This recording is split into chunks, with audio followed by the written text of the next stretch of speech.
Okay, so we're going to have a look now at what are the merits and the drawbacks of floating and then fixed exchange rates. Now, it's important that you know that in the syllabus, the exchange rate part talks about the merits and drawbacks of fixed and floating, but also having a fixed or having a floating exchange rate are two different policies to help a country to develop. So it'd be a good idea to combine those two ideas together, and that's what I'll try and do as I go through this, okay? You also need to make sure that you understand that the exchange rate is determined by the interaction of the demand and supply, demand coming from exports, supply coming from imports, demand coming from investment, and supply coming from outward investment, okay? So you need to go back over that video if you can't remember that. So let's firstly look at the merits of a floating exchange rate. So remember, floating exchange rate goes up and down in the market, and so the first big merit, advantage of that, is that it means then that the governments are free to set your domestic policies. In other words, a government can change the interest rate, and you remember from the previous video that if you change the interest rate, it changes the exchange rate. So you can change the interest rate without worrying about that currency. If you had a fixed exchange rate, you wouldn't be able to do that. You can also do quantitative easing. Remember, one of the three effects of quantitative easing is increases the supply of your currency, which reduces your exchange rate. So therefore, you can do quantitative easing without worrying about the currency. So the currency just simply floats, and the government are free to set the interest rate or the quantitative easing. Okay, so that's really quite important. The second reason why it's important, it's a good advantage of a floating exchange rate, is that the monetary policy that you tend to use, we're going to look at interest rates in a minute, is going to be reinforced by what happens to the exchange rate. So let's say we've got some inflationary pressure. The interest rate is raised in the economy because you've got the inflationary pressure. You want to try and cut demand back. That means that the pound should rise. Remember, the hot money inflows come in, higher interest rates attract this money, demand for pounds goes up, and so the exchange rate rises. And that means you have lower import prices, and lower imports of raw materials reduces your cost push inflation. And if you've got lower import prices of finished goods, that can also reduce your basket of goods, the idea of a basket of goods which measures your inflation. So the monetary policy, the rise in interest rates in this case, will actually be reinforced by what happens to the exchange rate. Third advantage, you've seen this in the previous video, I hope, the balance of payments gets corrected. Okay, if you've got a deficit, the supply of your currency is rising faster than the demand, and so the exchange rate falls. When the exchange rate falls, you become more competitive, and so it corrects your balance of payments. Another advantage, if you've got some high inflation in your country, which causes the economy to be less competitive because your prices are rising faster than your competitors, then according to your purchasing power parity, high inflation, which has made you less competitive, will reduce the pound. The pound goes down, the exchange rate goes down, and that therefore reduces the price of exports, making them competitive again. So the high inflation reduces your competitiveness, then the exchange rate adjusts, and then you become more competitive again. So really good reason for having a floating exchange rate. Then you can argue the country gets protected from external economic shocks. In other words, let's say there's a global downturn, the demand for your exports falls, it reduces therefore the demand for your pounds, because remember, demand for pounds comes from exports. Reducing the demand for pounds is going to cause your currency to fall, and that's going to help your exports to rise again. So any external shock to your system can actually be alleviated by having a floating exchange rate. So lots of reasons why a floating exchange rate has lots of advantages. Of course, there's going to be drawbacks, so let's have a look. First one, the reliance on a falling exchange rate to improve competitiveness is only short run. What do we mean by that? It's the idea that if the exchange rate goes down in value, then you're going to become more competitive. Your exports are going to become cheaper in foreign markets. But the idea of this argument is that that's only short run, because in the long run, if you have a falling exchange rate, remember, price of imports goes up, and so if your import prices go up, it's going to add to inflation in the long run. So even though you get a short run improvement in your competitiveness, in the long run, falling exchange rates can add to inflation, which therefore means that you keep becoming uncompetitive. Okay, hopefully that helps. Value of your currency falling, remember we just said it's an advantage, because if you've got a balance of payments deficit, the currency will fall in value. Yes, but that's only going to work if the Marshall-Lerner conditions hold. And so you've got to remember what the Marshall-Lerner conditions are, or watch the next video and I go into those. Okay. Another disadvantage. Some countries have governments that borrow in dollars, and this is happening in Sri Lanka right at this moment, so it's a good economy to study for your development and for your exchange rate. And if they borrow in dollars, as Sri Lanka has, it's their sovereign debt, that's the country's debt, is in dollars, so they are going to find it harder to earn enough dollars to pay this debt back, because the Sri Lankan currency has fallen, and therefore when your currency falls, you need to convert more of it to buy a single dollar. So a drawback of a floating exchange rate is that for countries who are developing by borrowing and they've got their debt held in dollars, that's the key, a fall in the exchange rate, not a good idea for them. Okay.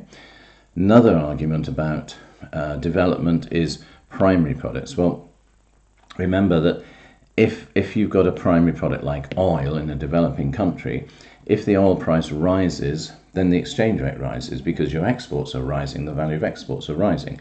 And so you're earning lots of dollars out there in the market, and you're converting back into your currency. So the demand for your currency rises and the exchange rate rises. Okay, but this is then going to make it harder for other industries to export from your country. This is the Dutch disease idea, that with a floating exchange rate, you're going to keep relying on your primary products.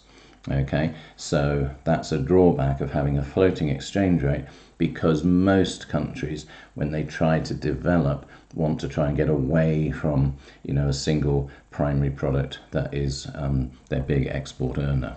Okay, and the last one, again a Sri Lankan example, if you've got falling commodity or oil prices, let's go the other way, that's going to cause your exchange rate to fall, again for the same reason as we said before, but just opposite. Okay, so oil prices going down, we're not earning as many dollars, so people aren't demanding as many of our currency, the Sri Lankan currency, and so the exchange rate's going to fall.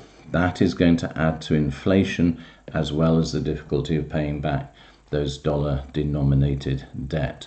So Sri Lanka at the moment, okay, where are we, June 2022, are in real difficulties. Just go on the FT and search for them, and you'll see the difficulties of having to try and pay back the debt that's in dollars, as well as adding to inflation, which is causing big political problems for the Sri Lankan government. So all of these would be drawbacks of a floating exchange rate. So what about a fixed then? So let's have a look. The merits of a fixed exchange rate. Slide 1. It reduces exchange rate uncertainty. Okay, really important. And it reduces, therefore, the risks attached with trade and with inward investment. Really important that you bring those two things up. In other words, if you're in a country and you're exporting your goods into the world market, you're tending to earn yourself dollars. If you know that you fixed your exchange rate against the dollar, which is where mostly the fixed exchange rates go on, you're going to know what in advance, what your currency earnings are going to be in the international market. So it reduces the risks. With floating exchange rate, there's some risks attached. Okay. Also, it's the same with inward investment. Okay, which is this next point. Let's take a car manufacturer, and they want to invest in your country. So if they invest today, they want to know some certainty what return they're going to get. And so they don't want to be investing in a country where the value of that currency goes down because they're losing on that. And so if you're a car manufacturer and you're going to invest, for example, you want to know that the exchange rate that you convert at today is going to be the same in 5-10 years' time. Okay, we'll look at these. I've got another example coming up of this to explain this one to you again. Okay, and also it reduces the costs of trade because with the floating currencies, you'll remember from the financial sector that you were going through that one of the benefits of having a financial sector is that it enables trade to go on because you can actually, buy your currency or sell your currency forward, okay? And all of those cost money. And so if you have a fixed exchange rate, don't need to do that. And so it's going to reduce the costs of trade. So fixed exchange rate, merit there. Second merit, so that's another slide, it imposes a good discipline. This is a really important point. It's a little bit trickier, this one. What it's saying is that the discipline on firms, if they know the exchange rate isn't going to fall. In other words, if you fix your exchange rate, it's not going to fall. So it's not going to allow you as a country to become more competitive. If it falls, you're going to become more competitive. So having a fixed exchange rate means that you're not going to have the exchange rate making you more competitive. So therefore, as a firm in that country, you have to become more productive and competitive. Okay, so that's quite important. It imposes a discipline on the country, okay, and on firms within that country. And lastly, an important one again for development, if there's a country that exports a lot of commodities, even if it's just export-orientated developing country, the price is going to fluctuate a lot, mainly with the commodities because the PED and the PES is inelastic. You're going to find that prices are going up and down a lot in the market. So that's going to give you a lot of uncertainty, okay? And so because of the uncertainty, it means that firms who are thinking, shall we invest or not, we don't really know what's going to be happening to your, the revenues that you're going to get from your exports. And so if you have a floating exchange rate, that's going to add to that risk, whereas at least if you've got a fixed exchange rate, it sort of alleviates that problem to a certain extent, okay? It's not going to add to the problems of the uncertainty. So fixed exchange rates, pretty good, certainly for developing countries that are export-orientated developing countries, but of course they're going to have drawbacks. So the drawbacks are, and this is the big one, if you are going to fix your exchange rate, you need high levels of foreign currency. In other words, if that exchange rate was going down in the market, the government needs to intervene and buy your currency, and they do that by using up foreign currency reserves. That's the reserves of all the other currencies except their own. Those are known as your foreign currency reserves. And so you use those. You come into the market as a government and you start to buy your own currency, which then causes it to go back up again. So having a fixed exchange rate, if there is downward pressure, means you need to be spending these foreign currency reserves. And sometimes, like we'll see in a minute, you don't have them, okay? If a developing country suffers a downturn in demand, so very good at the moment example of tourism collapsing during lockdown, and again, this is Sri Lanka. The tourist industry has declined in lockdown. That will mean the exchange rate will fall, okay, because tourism is like an export. So the exchange rate is going to fall. That means the government have to intervene if you've got a fixed exchange rate to buy up the currency. And in the case of Sri Lanka, they haven't got that currency, and so the IMF has to come in and help you out, okay? And so this is a really good context at the moment. And also, lastly, you lose control over the use of the interest rate, okay, and quantitative easing. So again, if you have a fixed exchange rate, you really can't change your interest rates or do some quantitative easing, a lot of it anyway, without causing those exchange rates to move. So fixed exchange rates have got some many drawbacks in that sense.